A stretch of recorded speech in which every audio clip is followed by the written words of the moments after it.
இப்போ உங்களோட சொந்த தோட்டம் அப்படின்னா நீங்கள் வந்துட்டு அந்த சொந்த தோட்டத்தில் நீங்கள் எதை பண்ணினாலும் ஒரு 1 லட்ச ரூபாயிலிருந்து ஒரு 5 லட்ச ரூபா வரைக்கும் முதலீடு போடுறீங்க. நீங்கள் வந்து தொழில் ஸ்டார்ட் பண்ணுறீங்க. இப்போ அந்த இடத்துல வந்துட்டு உங்களுக்கு ஒரு தொய்வு ஏற்பட்டுருச்சு, ஒரே நாளில் வந்துட்டு ஏதாவது ஒரு டிசீஸ் வந்து பிரேக் அவுட் ஆகி எல்லாம் போயிடுச்சு அப்படின்னா கூட மறுபடியும் நீங்கள் பல இடத்துக்கு வரக்கு 1 வருஷம் டைம் எடுத்துக்கும். சார் இது எப்படி வந்து நம்ம எடுத்துக்கிறதுனே சரியாக தெரியல. என்னோட நண்பர் அதுவும் இல்லாமல் வந்து பார்த்துட்டிங்கன்னா என்னோட சொந்தக்காரங்க நிறைய பேர் வந்துட்டு பிராய்லர் பண்ணையெல்லாம் வச்சுருக்கிறாங்க. அந்த மாதிரி எனக்கு தெரிஞ்சு எதுவுமே இல்லைங்க சார். அதெல்லாம் வந்துட்டு நம்ம வேணுன்னே வந்து பொருளை கிளப்பிடுறதுன்னு தான் நான் சொல்லுவேன். அந்த மாதிரி கோழிகளுக்கு வந்து ஊசியை போட்டு 10 நாளில் வந்துட்டு உடல் எடைய அதிகரிக்கணும் அப்படிங்கிற மாதிரி இருந்ததுன்னா அப்போ அந்த வேலையெல்லாம் நானே செய்வேனே, அப்படியெல்லாம் இல்லை சார். அது வந்து பார்த்திங்கன்னா அதோட ஜெனட்டிக்கே அப்படி தான். 45 நாளில் வந்துட்டு அது உடல் எடையை எட்டணும் அப்படின்னு சொல்லிட்டு ஜெனட்டிக்கல் வந்து மாடிஃபிகேஷன் பண்ணி வச்சுருக்காங்க. அதனால் அது உடல் எடையை எட்டுது. 2.5 கிலோ வரதுக்கு 4.5 கிலோ தீவனத்தை 45 நாள் எடுத்துகிட்டு அது வந்து எட்டிடுது. போனால் நாட்டுக்கோழி வளர்ப்பு அப்படிங்கிறது வந்து பார்த்திங்கன்னா நீங்கள் லாபத்தையும் சந்திக்கலாம், நஷ்டத்தையும் சந்திக்கலாம். இரண்டுமே வந்து உங்கள் கையில் தான் இருக்குது.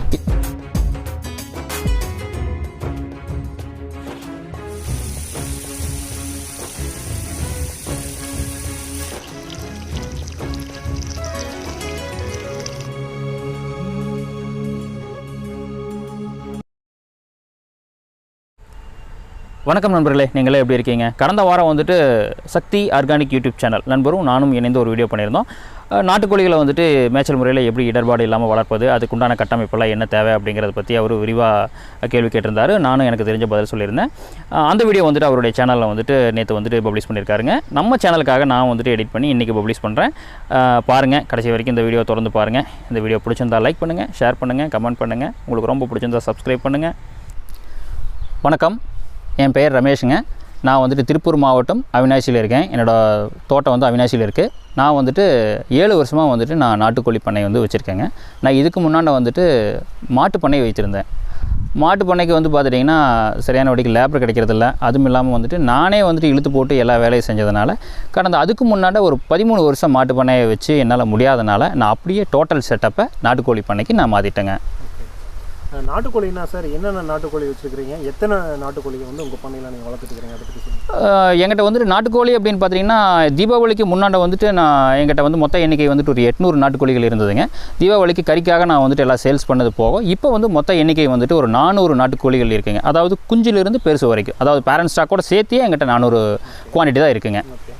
என்ன மாதிரி ப்ரீடு வந்து உங்கள் நாட்டுக்கோழி வச்சுருக்கீங்க சார்? நான் இதுக்கு முன்னாடி வந்துட்டு தூய பெருவடை வச்சு வளர்த்திட்டு இருந்தேங்க. அதில் வந்து பார்த்துட்டிங்கன்னா ஒரு தாய்க்கோழிகளே வந்துட்டு கிட்டத்தட்ட ஒரு 180 தாய்க்கோழிகள் வச்சுருந்தேங்க. அதில் வந்துட்டு எனக்கு சரியான ஒரு லாபமாக வந்து தெரியறதில்ல. ஏன் அப்படின்னு பார்த்துட்டிங்கன்னா பெருவடை நீங்கள் வளர்த்துனீங்க அப்படின்னா அதுக்கு உண்டான தீவனம் வந்துட்டு அதிகப்படியாக நீங்களே வந்து அதிகமாக கொடுக்க வேண்டியதுனால அதில் அந்தளவுக்கு பெரிய லாபம் இல்லை அப்படிங்கிறதுனால, இது என்னோடய கருத்துங்க, தனிப்பட்ட கருத்து. அது மாதிரி நான் நினச்சதுனால இப்போ வந்துட்டு பெருவடை, சிறுவடை, இடைவெட்டு கோழிகளை வந்துட்டு நான் தேர்ந்தெடுத்து வளர்த்திட்டு இருக்கேங்க. இப்போ நீங்கள் 7 வருஷமாக வந்து நாட்டுக்கோழி வளர்ப்பில் வந்து ஈடுபட்டுருக்கீங்க சார். இப்போ நீங்கள் எவ்வளோ இடத்துல வந்து நீங்கள் நாட்டுக்கோழி வளர்த்துருக்கிறீங்க?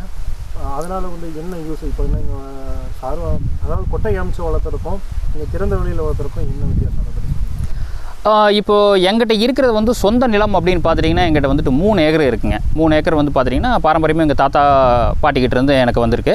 இந்த 3 ஏக்கரை வந்து பார்த்துட்டிங்கன்னா இது வந்து தென்னந்தோப்பு தாங்க. இது நானே அதை என்னுடைய சொந்த முயற்சியில் வந்துட்டு இந்த தென்னந்தோப்பு உருவாக்கியிருக்கிறேன். இந்த தென்னந்தோப்புக்கு வயது வந்து 12ங்க. இதுக்குள்ளே வந்துட்டு இடம் வந்து எம்டியாக இருக்குது. தென்னந்தோப்புக்குள்ளே வேறு எந்த விதமான உள்ளே வந்துட்டு நம்ம செடிகளையும் வளர்த்த முடியாது. ஒரு பயனுள்ள செடிகளை வந்துட்டு அந்தளவுக்கு ப்ராஃபிட்டாக வந்து நம்மளால் வளர்த்த முடியாதனால நான் வந்து என்ன பண்ணியிருக்கேன் அப்படின்னு பார்த்துட்டிங்கன்னா நாட்டுக்கோழியை தேர்ந்தெடுத்து இதுக்குள்ளே வந்துட்டு இப்போ வளர்த்திட்டு இருக்கேங்க. ஏற்கனவே உங்கள்கிட்ட சொல்லிவிட்டேன் நான் மாட்டு பண்ணை இருந்தது அப்படின்னு சொல்லிட்டு. இப்போது தென்னம்புள்ள வந்து பெருசானதுனால உள்ள வந்து இன்டர் கிராப் வந்து வளர்த்தி அதை வந்துட்டு லாபகரமாக மாட்டுக்கும் கொடுக்க முடியாது. தீவன உற்பத்தி அந்தளவுக்கு இந்த நிழல் இருக்கிறதுனால வராது. ஸோ இந்த தென்னந்தோப்புக்குள்ளே இருக்கிற நிழல், ரெண்டாவது தண்ணி வச்சுக்கிட்டு நம்ம என்ன பண்ணலாம் அப்படின்னு யோசிக்கும் போது எனக்கு நாட்டுக்கோழி வளர்த்துறது வந்து ரொம்ப சிறப்பாக இருக்கும் அப்படிங்கிறது தெரிஞ்சதுங்க. அதனால் நான் வந்துட்டு இதுக்குள்ளே நாட்டுக்கோழியை வந்து வெற்றிகரமாக வளர்த்திட்டு இருக்கேங்க. சார், இப்போ நாட்டுக்கோழி வளர்ப்புனா பார்த்திங்கன்னா நிறைய பேர் வந்து அவ்வளோ லாபம் இருக்குது, இவ்வளோ லாபம் இருக்குதுன்னு சொல்கிறாங்க. அதே சமயம் வந்து நஷ்டம் இருக்குதுன்னு சொல்கிறாங்க. இப்போ நீங்கள் 7 வருஷம் வந்து உங்களோட அனுபவத்தை வந்து என்ன என்னோட ஷேர் பண்ணுங்கள் சார். எப்படி உங்களுக்கு அந்த லாபம் நஷ்டம்லாம் எப்படி இருக்குது? நான் உங்களுக்கு பொதுவாக உண்மையாக சொல்ல போனால் நாட்டுக்கோழி வளர்ப்பு அப்படிங்கிறது வந்து பார்த்திங்கன்னா நீங்கள் லாபத்தையும் சந்திக்கலாம், நஷ்டத்தையும் சந்திக்கலாம். இரண்டுமே வந்து உங்கள் கையில் தான் இருக்குது. இதில் வந்து பார்த்திங்கன்னா புதுமையை கண்டிப்பாக வந்து புகுத்தணுங்க. ரெண்டாவது வந்து பார்த்திங்கன்னா நோய் மேலாண்மை அப்படிங்கிறது மிக முக்கியமாக தெரியணுங்க. உங்களுக்கு 100% இந்த கோழியோட ஆட்டிடியூடை பற்றி தெரியணும். நோய் மேலாண்மை பற்றி தெரிந்தால் மட்டுமே கோழியில் வந்துட்டு லாபம், அதாவது நாட்டுக்கோழி வளர்ப்பில் வந்து லாபம் இல்லை அப்படின்னா கண்டிப்பாக இது வந்து லாபத்தை கொடுக்காதுங்க, நஷ்டத்தை தான் சந்திக்கணும். இன்றைக்கி இருக்கிற சூழ்நிலையில் வந்துட்டுங்க நாட்டுக்கோழி நீங்கள் வளர்த்தா சரி, அதாவது விற்பனை வாய்ப்பு அப்படிங்கிறத பற்றி நீங்கள் கவலையே படணுங்கிறதில்ல. உயிருடன் 1 கிலோ நாட்டுக்கோழி வந்துட்டு நம்ம பண்ணையிலேயே 400 ரூபாயிலேருந்து 420 ரூபா வரைக்கும், அதாவது 50 ரூபாய்க்கும் கூட வந்து போகுது. நான் அதெல்லாம் சொல்லவில்லை.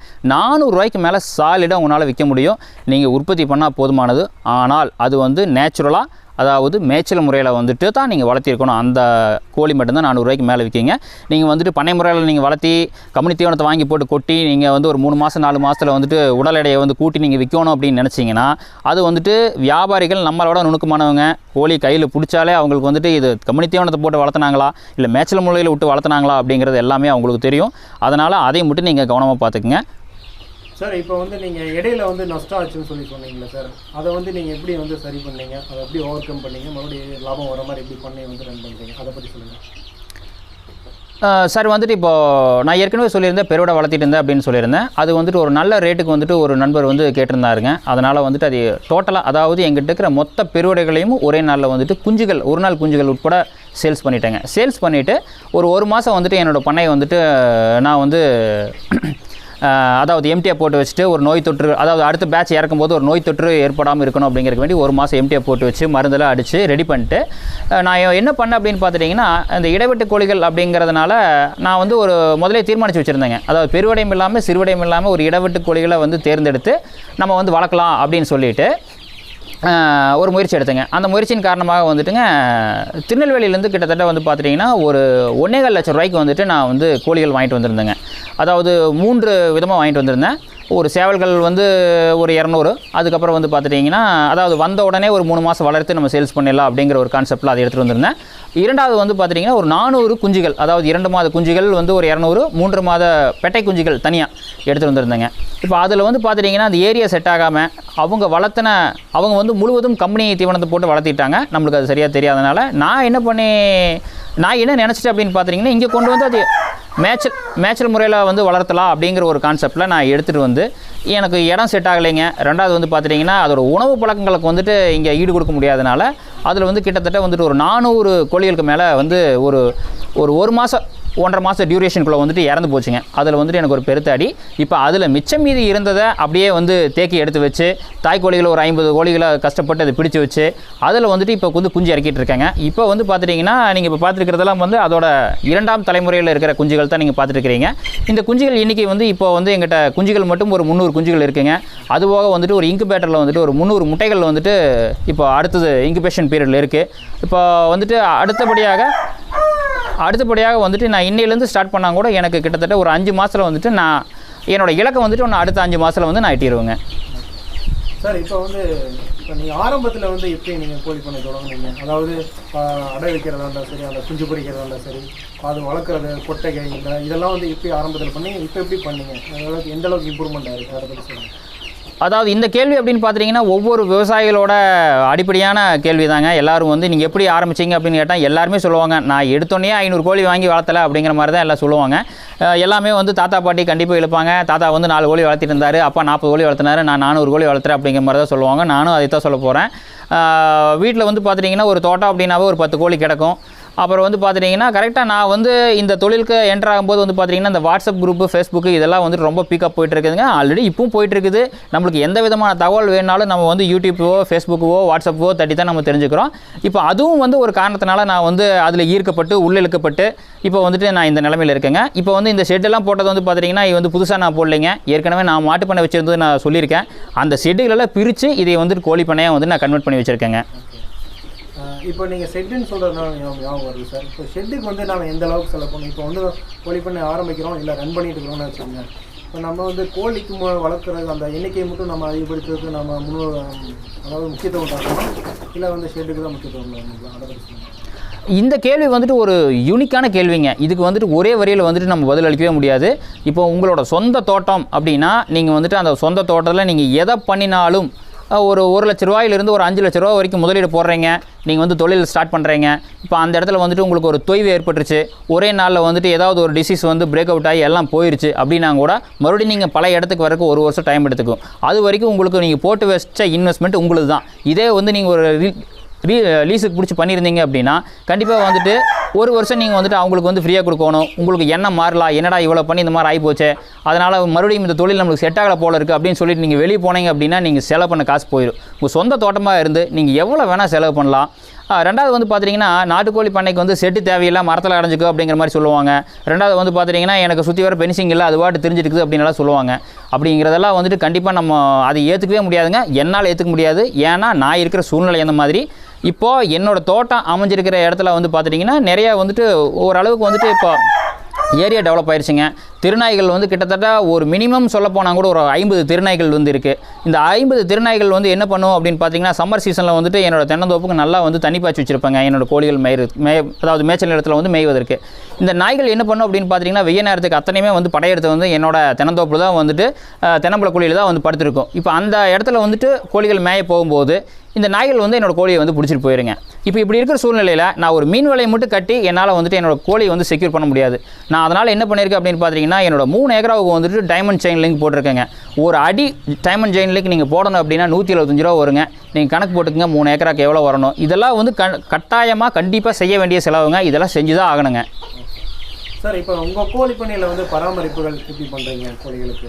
ஆரம்பத்துலேருந்து குஞ்சுகள் வந்து அது பெரிய கோழிகளை கறிக்க வைக்கிற வரைக்கும் அதை பற்றி சொல்லுங்கள் சார்.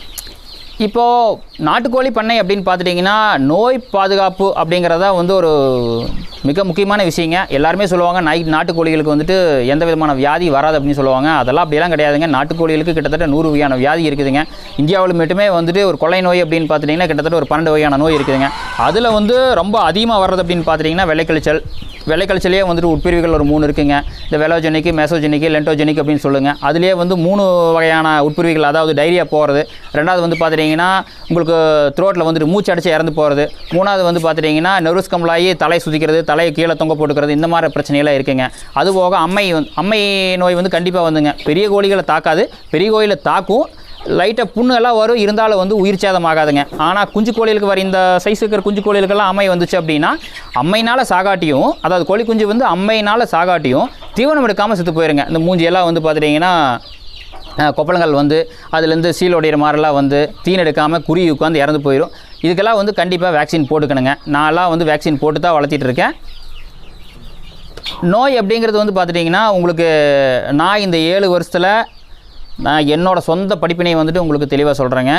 நாட்டுக்கோழி பண்ணை நீங்கள் வச்சுருந்தீங்க அப்படின்னா, ஒரு பண்ணை முறையில் நீங்கள் வச்சுருந்தீங்க அப்படின்னா, நீங்கள் இப்போ ஒரு 10 கோழியில் ஸ்டார்ட் பண்ணுறீங்க, ஒரு 20 கோழியில் ஸ்டார்ட் பண்ணுறீங்க அப்படிங்கிற மாதிரி இருந்ததுன்னா, கோழிகளுக்கு ஏதாச்சும் உடம்பு சரியில்லை, இந்த மாதிரி நோய் இருந்தது அப்படின்னா நீங்கள் வந்து இயற்கை முறையிலையும் நீங்கள் வந்து ட்ரீட்மெண்ட் பண்ணலாம். ஆங்கில மெடிசனுக்கும் நீங்கள் வந்து போகலாம் தாராளமாக. நீங்கள் பழகிக்கலாம். இந்த நோய்க்கு இன்ன சிம்டம்ஸு, இன்ன மெடிசன் கொடுத்தா ரெடி ஆகுது அப்படின்னு சொல்லி பழகிக்கலாம். ஆனால் இன்கேஸ் நீங்கள் வந்துட்டு ஒரு 500 கோழி 1000 கோழிக்கு நீங்கள் வந்து பெருசாகி உங்கள் பண்ணையை வந்து வளர்ச்சி அடைய வச்சுட்டீங்க அப்படின்னா, நீங்கள் வருமுன் காப்போம் அப்படிங்கிற ஒரு கான்செப்டில் மட்டும்தான் நீங்கள் குறியாக இருக்கணும். வந்த கடைசியில் ட்ரீட்மெண்ட் பண்ணலாம் அப்படின்னு சொல்லிட்டு தயவு செஞ்சு நீங்கள் நினச்சிடாதீங்க. வந்த கடைசியில் வந்துட்டு ட்ரீட்மெண்ட் பண்ணலாம்னு நினச்சிங்க அப்படின்னா, ஒரு கோழிக்கு ட்ரீட்மெண்ட் பண்ணுறதுக்குள்ளே அந்த கோழி 10 கோழிக்கு பரவி விடும், அந்த 10 கோழி 100 கோழிக்கு பரவி விடும். ஆக மொத்தத்தில் 1 மாதத்துக்குள்ளே வாஸ் அவுட் ஆயிரும். நான் உங்களுக்கு சொல்கிறது என்ன அப்படின்னா, ஒரு கோழிக்கு உடம்பு சரியில்லை அப்படின்னா நீங்கள் வந்து அந்த கோழியை அப்புறப்படுத்துறது தான் என்னை வரைக்கும் பெஸ்ட்டுங்க. ஒரு கோழி குஞ்சுக்கோ 2 கோழி குஞ்சுக்கோ அம்மா வந்துருச்சு அப்படின்னா நீங்கள் வேக்சின் போட்டிருக்கணும். நீங்கள் போடாமல் விட்டுட்டீங்க, இன்கேஸ் உங்களுக்கு முடியல, மறந்துட்டீங்க, வேக்சின் போடலை அப்படிங்கிற பட்சத்தில் ஒரு கோழி 2 கோழி குஞ்சுக்கு வந்து அம்மா வந்துருச்சு அப்படின்னா தயவு செஞ்சு அந்த அம்மா வந்து குஞ்சை வந்து அப்புறப்படுத்திடுங்க. அதுக்கு மேலே நீங்கள் என்ன பண்ணணும் அப்படிங்கிறத நீங்களே முடிவு எடுத்துக்கங்க. சார் இப்போ இந்த உங்கள் கோழி பண்ணையில் வந்து தீவனம் மேலாண்மை தீவன முறைகள் அதை பற்றி கொஞ்சம் தெளிவாக சொல்லுங்கள். தீவன மேலாண்மை அப்படிங்கிறது வந்து பார்த்துட்டிங்கன்னா நிறையா வந்து சொல்கிறாங்க. நாட்டுக்கோழியை பொறுத்த வரைக்குங்க எனக்கு தெரிஞ்சு அதுக்கு வந்துட்டு 19% வந்து தானியம் வந்து கொடுத்தா போதுமானதுங்க. நீங்கள் நாட்டுக்கோழியை பொறுத்த வரைக்கும் பார்த்துட்டிங்கன்னா அது வெளிமேச்சலுக்கு போகணும். பச்சை காய்கறிகள், அதாவது பச்சை தீவனங்களை வந்து விரும்பி சாப்பிட்றதா வந்து அதுக்கு பிடிக்குங்க. நீங்களே வேணால் பாருங்கள், நீங்கள் தீவனத்தை போட்டு வைக்கிறத விட வெளியில் வந்துட்டு ஒரு ஈரமான ஒரு நிலத்துல வந்துட்டு உங்களுக்கு புல் பூண்டு இருந்தது அப்படின்னா அதை போய் விரும்பி சாப்பிட்றதா வந்துட்டு அதிகமாக இருக்குங்க. இந்த நாட்டுக்கோழி வளர்ப்பு அப்படின்னு பார்த்துட்டிங்கனாவே நீங்கள் ஒரு 6 மாதம் வளர்த்தினா தான் அதோட முழு எடையை எட்டுங்க. நீங்கள் 6 மாதம் வந்து நீங்கள் அந்த கோழிகளை கட்டி போட்டு அதுக்கு தீவனத்தை போட்டீங்க அப்படின்னா கோழி 600 700 ரூபாய்க்கு விற்குதுன்னா நீங்கள் கிட்டத்தட்ட 550 ரூபாய்க்கு நீங்கள் தீவனமாகவே போட்டிருப்பீங்க. அப்படிங்கிறப்ப அது லாபம் கிடையாதுங்க. அதனால தான் வந்துட்டு நாட்டுக்கோழிகளை மேய்ச்சல் முறையில் வளர்த்தணும். குறிப்பிட்ட நாள் வந்துட்டு அதோட ஒரு ஒரு உடல் எடை கிட்டத்தட்ட ஒரு பொரிச்ச குஞ்சுக்கு வந்துட்டுங்க அதிகபட்சமாக வந்து பார்த்துட்டிங்கன்னா ஒரு பொரிச்ச அதாவது 0 டேலேருந்து ஒரு 1.5 மாதம் 45 நாள் வரைக்கும் வந்து பார்த்துட்டிங்கன்னா அதிகப்படியான வந்து புரதம் அது கொடுத்தே ஆகணுங்க. அதோட வளர்ச்சியை மாற்றுறதுக்கு இன்றைக்கி இருக்கிற சூழ்நிலையில் வந்து பார்த்துட்டிங்கன்னா ஒரு கும்பலாக கோழி வளர்த்துனீங்க அப்படின்னா அதுக்கு உண்டான நியூட்ரிஷன் கண்டிப்பாக கிடைக்காதுங்க. அது நான் வேணால் கண்டிப்பாக சொல்கிறேன். ஏதோ 7 வருஷம் அனுபவம் இருக்கிறதுனால நான் சொல்கிறேன். அதனால் நீங்கள் வந்துட்டு ஒரு 45 நாளைக்கு வந்துட்டு கம்பெனி தீவனத்தை போட்டு அதுக்கப்புறம் வந்துட்டு நீங்கள் கொடுக்குற தீவனத்தையும் கம்பெனி தீவனத்தையும் ஒரு 50% மிக்ஸ் பண்ணி அடுத்த ஒரு 15 நாளைக்கு போட்டு நீங்கள் வளர்த்துனீங்கனால் மட்டுமே அந்த கோழி குஞ்சுகள் வந்து சிறுசுலேருந்து ஆரோக்கியமாக மேலே கொண்டு வந்துட்டீங்க அப்படின்னா ஒரு 45 நாளைக்கு வரைக்கும் ஓரளவுக்கு நல்லா ஆரோக்கியமாக திடகாத்திரமாக நீங்கள் கொண்டு வந்துட்டீங்க அப்படின்னா அதுக்கு மேலே வந்து அது பார்த்துக்குங்க. ரெண்டாவது வந்து பார்த்துட்டிங்கன்னா ஒரு நாட்டுக்கோழி வளர்த்தணும் அப்படின்னா அதுக்கு உண்டான கட்டமைப்பு கண்டிப்பாக வேணுங்க. நீங்கள் ஒரு ஏக்கரா வச்சுருக்கேன் அதில் ஒரு 1000 கோழி வளர்த்துறேன் அப்படிங்கிறதெல்லாம் வந்துட்டு கிடையாதுங்க. அப்படியெல்லாம் வளர்த்த முடியாதுங்க. ஒரு ஏக்கரா அப்படின்னா நீங்கள் எதுவுமே போடாமல் மட்டும் ஒரு 10 கோழி தான் வளர்த்த முடியும். அதுக்கு மேலே நீங்கள் வளர்த்தணும் அப்படிங்கிற மாதிரி இருந்ததுன்னா நீங்கள் வந்துட்டு அந்த ஒரு ஏக்கராக்கு வந்து உள்ள ஸ்ப்ரிங்க்லர் போட்டு விடணும். அதுக்குண்டான தீவன பொருட்களை வந்து வளர்த்தணும். தீவன பொருட்களை வளர்த்தணும் அப்படின்னா இந்த மாதிரி கோஃபோரு சூப்பர் நேப்பியர் எல்லாம் நிறைய பேர் சொல்கிறாங்க. அது ஒரே ஓட்டு அறுத்துட்டிங்க அப்படின்னா முளப்பு வரும். முளப்பு வந்ததுன்னா 4 ஜாட்டு வந்து இந்த கோழி அதை கொத்தி சின்னிச்சு அப்படின்னா அந்த கட்டை செத்து போயிடும். அதனால் அதுவும் வந்து சூட் ஆகாதுங்க. நீங்கள் இந்த கோழிக்கு எத்தாத இடத்துல ஒரு இடத்துல வந்துட்டு தீவன பொருளை அதை வளர்த்து அதை அறுத்து கொண்டு வந்து நறுக்கியோ இல்லை அப்படியே போட்டாலும் இது வந்து சாப்பிட்டுக்குவாங்க. அந்த மாதிரி தான் எதுவும் பண்ணணுங்க. சார் இந்த பொதுவாக பார்த்தீங்க அப்படின்னா கோழி பண்ணையில் வந்து செலவுகள் வந்து நிறையா ஆகும்னு சொல்கிறாங்க. செலவுகள் வந்து நம்ம எந்த வகையெல்லாம் குறைக்கலாம், இப்படிலாம் குறைக்கலாம், அதை பற்றி நீங்கள் செலவுகள் அப்படின்னு பார்த்துட்டிங்கன்னா எனக்கு தெரிஞ்ச இதில் வந்துட்டு ஒரு கட்டமைப்பை உருவாக்குறது மட்டும்தான் எனக்கு இது செலவாக தெரியுதுங்க. மற்றது எதுவுமே வந்து எனக்கு கோழி பண்ணைகளில் வந்து செலவாக தெரியாதுங்க. இப்போ ஆல்ரெடி பார்த்துட்டிங்கன்னா எனக்கு வந்துட்டு இந்த 3 ஏக்கரா வந்துட்டு ஓரளவுக்கு நான் செக்யூர் பண்ணிட்டேன். செட்டு போட்டாச்சு. இன்குபேட்டர் வந்துட்டு ஒரு 600 முட்டை கெப்பாசிட்டி இருக்கிற இன்குபேட்டர் இருக்குதுங்க. இப்போ வந்து டெய்லி விடுற முட்டையில் கலெக்ட் பண்ணி கொண்டு போய் இன்குபேட்டரில் போடுவேன். அது 21 நாள் பொரிக்கும். அதை கொண்டு வந்து ப்ரூடிங் பாக்ஸில் உள்ள போடுவேன். அப்புறம் அதுலேருந்து ஒரு 4 செட்டு தனித்தனியாக வச்சுருக்கிறேங்க. கொஞ்சம் நகர்த்தி கொண்டு வருவேன். வேறு இப்போ மேய்ஞ்சிருக்கிறதெல்லாம் வந்து இதுக்குள்ளே இருக்குது. இது வந்து வெளியும் போகும் உள்ளேயும் வரும். அவ்வளோதான். இதுக்கு என்ன செலவு அப்படின்னு பார்த்துட்டிங்கன்னா தீவனம் வாங்கி போகிற செலவு தாங்க. அது அந்த 45 நாளைக்கு வந்துட்டு தீவனம் வாங்கி போகிற செலவு தான். 45 நாளைக்கு மேலே கோழிகளுக்கு நான் என்ன பண்ணுறேன் அப்படின்னு பார்த்துட்டிங்கன்னா மக்காச்சோளம் வந்து இன்றைக்கி 18 ரூபாயிலேருந்து 21 ரூபா வரைக்கும் இருக்குதுங்க. நான் அதை வாங்கி மிஷின் வந்து நானே வச்சுருக்கிறேங்க. பல்வரைசர் 40,000 ரூபா வருதுங்க. கோழி பண்ண கிட்டத்தட்ட ஒரு 600 கோழி 700 கோழி உங்களுக்கெல்லாம் இருந்தது அப்படின்னா தாராளமாக அந்த மாதிரி ஒரு மிஷின் வாங்கிக்கோங்க. நீங்கள் எந்த தானியத்தை வேணால் நீங்கள் உடச்சிடலாம். உடச்சி கோழிகளுக்கு நீங்கள் கொடுக்கலாம். நான் அப்படி தான் பண்ணிருக்கேங்க. சார் இப்போ நீங்கள் வேக்சினேஷன்ஸ் வந்து நோய்களுக்கு மட்டும் போடுறீங்க. இப்போ எடை அதிகரிக்கிறதுக்கு இப்போ நான் கோழி பண்ணையில் இருக்காங்க பார்த்தீங்களா பிராய்லர், அது மாதிரி நம்ம நாட்டுக்கோழிக்கு போடுறீங்களா? பொதுவாக நிறைய பேர் சொல்கிறாங்க. உங்கள் பண்ணையில் அந்த மாதிரி எதாவது பண்ணுறீங்க சார்? அதை பற்றி சார் இது எப்படி வந்து நம்ம எடுத்துக்கிறதுனே சரியாக தெரியல. என்னோடய நண்பர் அதுவும் இல்லாமல் வந்து பார்த்துட்டிங்கன்னா என்னோடய சொந்தக்காரங்க நிறைய பேர் வந்துட்டு பிராய்லர் பண்ணையெல்லாம் வச்சுருக்கிறாங்க. அந்த மாதிரி எனக்கு தெரிஞ்சு எதுவுமே இல்லைங்க சார். அதெல்லாம் வந்துட்டு நம்ம வேணுன்னே வந்து பொருளை கிளப்பிடுறதுன்னு தான் நான் சொல்லுவேன். அந்த மாதிரி கோழிகளுக்கு வந்து ஊசியை போட்டு 10 நாளில் வந்துட்டு உடல் எடைய அதிகரிக்கணும் அப்படிங்கிற மாதிரி இருந்ததுன்னா அப்போ அந்த வேலையெல்லாம் நானே செய்வேனே. அப்படியெல்லாம் இல்லை சார். அது வந்து பார்த்திங்கன்னா அதோட ஜெனட்டிக்கே அப்படி தான். 45 நாளில் வந்துட்டு அது உடல் எடையை எட்டணும் அப்படின்னு சொல்லிட்டு ஜெனட்டிக்கல் வந்து மாடிஃபிகேஷன் பண்ணி வச்சுருக்காங்க. அதனால் அது உடல் எடையை எட்டுது. 2.5 கிலோ வரதுக்கு 4.5 கிலோ தீவனத்தை 45 நாள் எடுத்துகிட்டு அது வந்து எட்டிடுது. அதனால் நம்ம அதை பற்றி பேச வேண்டாம். நாட்டுக்கோழி பொறுத்த வரைக்கும் அந்த மாதிரி ஊசி போட்டாலாம் ஒன்றும் வளர்த்தவே முடியாதுங்க. ஊசி போடலாம். எதுக்காக அப்படின்னு பார்த்துட்டிங்கன்னா ஆர்டிவிக்கே வந்துட்டு உங்களுக்கு 4 மாதத்துக்கு ஒருக்காக வந்துட்டு அதாவது வெள்ளைக்கழிச்சல் நோய் வராமல் இருக்கிறதுக்கு ஆர்டிவிக்கே போடலாம். நான் வந்துட்டு ஆர்டிவிக்கே போடுறது இல்லைங்க. நான் வந்து என்ன பண்ணுறேன் அப்படின்னு பார்த்துட்டிங்கன்னா லசோட்டா மட்டும் தான் கொடுக்குறேன். ஆர்டிவிக்கே போடுறதுனால என்ன பிரச்சனை அப்படின்னு பார்த்துட்டிங்கன்னா ஒரு சில காலகட்டத்தில் வந்துட்டு ஒரு கோழி வந்துட்டு ஒரு நியூட்ரிஷன் டெஃபிஷியன்சியில் வந்துட்டு அந்த கோழி இருந்தது அப்படின்னா ஆர்டிவிக்கே போட்டோம் அப்படிங்கிற மாதிரி இருந்தால் கொஞ்சம் வீரியத்தன்மை அதாவது நோய் எதிர்ப்பு சக்தி அதிகமாக இருக்கும்போது பேரலைஸ் வர ஆரம்பிக்குதுங்க. அதனால் நான் வந்துட்டு ஆர்டிவிக்கேவும் நான் போடுறதில்ல. நான் வந்து லசோட்டா மட்டும் தான் கொடுக்குறேங்க. Okay sir. இப்போ நீங்கள் சொன்ன மாதிரி கொட்டகை, திறந்த வெளியில் கோழி வளர்ப்பு, இதெல்லாம் வந்து மரம் இருக்கணும், இதெல்லாம் ரொம்ப நிறைய வீட்டில் சொல்லுவீங்க சார். தண்ணி வந்து அதை நம்ம எந்தளவுக்கு முக்கியத்துவம் கொடுக்கணும்? இப்போ கோழி பண்ணை எந்த பண்ணையாக இருந்தாலும் தண்ணி நம்ம எந்தளவுக்கு கொடுக்கணும்? நீங்கள் எந்தளவுக்கு பண்ணிட்டு இருக்கிறீங்க சார்? அதை பற்றி சொல்லுங்கள். அதாவது தண்ணி அப்படின்னு பார்த்துட்டிங்கன்னா எனக்கு இருக்கிற சூழ்நிலையில் எனக்கு இப்போ தண்ணி வந்து கோழிக்குன்னு சொல்லி நான் தண்ணி வந்து எனக்கு தேவையில்லைங்க. என்ன காரணம் அப்படின்னு பார்த்துட்டிங்கன்னா இந்த 3 ஏக்கரா வந்துட்டு என்னோடய தென்னந்தோப்பில் தண்ணி பாயுது. ஃபஸ்ட்டு நீங்கள் பார்த்துருப்பீங்க. ரெண்டாவது வந்து பார்த்துட்டிங்கன்னா இப்போதைக்கு வந்து ஒரு ஏக்கராக்கு வந்து நான் ஸ்ப்ரிங்க்லரே போட்டு வச்சுருக்கிறேங்க. அதாவது ஸ்ப்ரிங்க்லர் ஆன் பண்ண அப்படின்னா 1 ஏக்கரா என்னோடய காடு முழுவதும் வந்துட்டு நனைஞ்சிக்கும். ஃபஸ்ட்டு அது ஒன்று. அது வந்துட்டு கோழிக்குன்னு தனியாக நான் பண்ணலைங்க. தென்னம்புள்ளிக்கே தான் போட்டிருக்கேன். இருக்கிற மட்டை பழைய தூசு குப்பை எல்லாமே வந்து பார்த்திங்கன்னா க்ளீன் பண்ணுறதில்ல. தென்னந்தோப்புகள் அப்படியே தான் கிடக்குது. அது மேலே வந்து தண்ணி தெளிச்சு விட்ருவாங்க. அது வந்து என்ன ஆகுதுன்னு அப்படின்னு பார்த்தீங்கன்னா உங்களுக்கு கரையான் உற்பத்தி ஆகுது. ரெண்டாவது வந்து பார்த்திங்கன்னா கோழி வந்து நிலத்தை கிண்டி உள்ளே இருக்கிற வந்துட்டு மினரல்ஸ் எல்லாம் வந்து எடுத்து சாப்பிட்றதுக்கும் சரியாக இருக்குதுங்க. ஒரு வரமண்ணில் போய் கோழி பிராண்டி எடுத்து சாப்பிட்றதுக்கும் ஒரு நீர் வந்து நல்லா ஈரமாக இருக்கிற மண்ணில் வந்து நோண்டி எடுத்து சாப்பிட்றதுக்கும் புழு பூச்சி மண்புழு எல்லாமே இருக்குங்க. என்னை பொறுத்த வரைக்கும் நீர் மேலாண்மை அப்படின்னு பார்த்தீங்கன்னா அவ்வளோதாங்க. ஏன்னா கோழி பண்ணை மட்டும் வச்சு அதுக்குன்னு தனியாக வந்து நான் ஒரு செட்டப் பண்ணியிருந்தேன் அப்படின்னா நான் நீங்கள் கேட்ட கேள்வி கரெக்டாக சொல்லியிருந்திருப்பேன். நான் வந்துட்டு தென்னம் தோப்பு இருக்கிறதுனால கோழிக்குன்னு தனியாக நான் எதுவும் பண்ணலைங்க. சார் இப்போ உங்கள் பண்ணையில் வந்து விற்பனை வந்து நீங்கள் எப்படி பண்ணுறீங்க?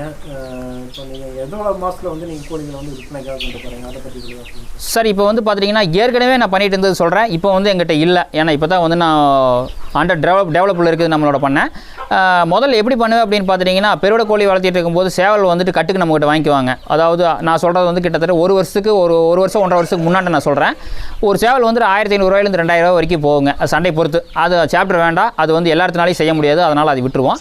கறி அப்படின்னு பார்த்தீங்கன்னா அன்றைக்கி வந்துட்டு ஒரு 350 ரூபாய்க்கு வந்து போகுங்க. நான் வந்து பெருவிட வளர்த்திட்டு இருக்கும்போது கிட்டத்தட்ட ஒரு 2 கிலோவுக்கு மேலே இருந்தது அப்படின்னா வந்து நான் வந்து சேல்ஸ் பண்ணுவேங்க. அதாவது என்னோடய விற்பனையை வந்து நான் துவக்கிறதே 2 கிலோவுக்கு மேலே.